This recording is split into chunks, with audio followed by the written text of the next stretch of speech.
Okay, so you've grasped the fundamentals. You know to listen actively, manage your emotions, and avoid adding fuel to the fire. But what about those really challenging scenarios? The ones involving highly agitated, irrational, or potentially aggressive individuals. That's where advanced de-escalation strategies come into play. Consider this your black belt in conflict resolution. First, let's tackle crisis communication. When someone's in crisis mode, their brain functions differently. The emotional centers take precedence, and logic takes a backseat. Some folks call this their lizard brain mode. Attempting to reason with them at this point is futile. Instead, prioritize connection and validation. Acknowledge their feelings, even if you disagree with their perspective. Employ simple, direct language. Avoid jargon or convoluted sentences. And most importantly, exercise patience. It takes time for someone in crisis to regain composure.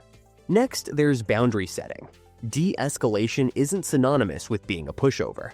It's about managing the situation while safeguarding yourself. If someone resorts to abuse, threats, or harmful behavior, it's perfectly acceptable to establish firm boundaries. I understand you're upset, but I won't tolerate that kind of language. If you persist in what poor behavior they're exhibiting, I'll have to end this conversation. It's about being assertive, not aggressive.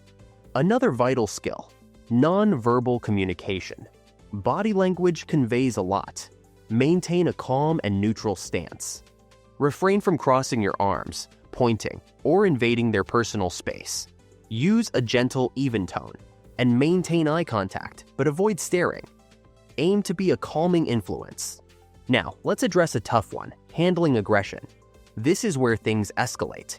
If you feel unsafe, your priority is self-preservation. Don't hesitate to remove yourself or seek assistance.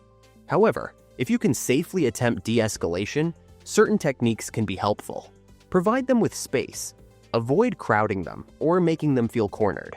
Listen attentively, but avoid interrupting.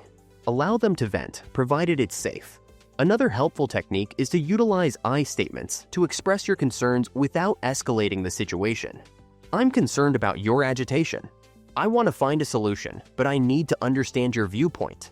And finally, recognize when disengagement is necessary. De-escalation isn't always feasible. If the person refuses to communicate, cooperate, or poses a safety threat, it's okay to walk away.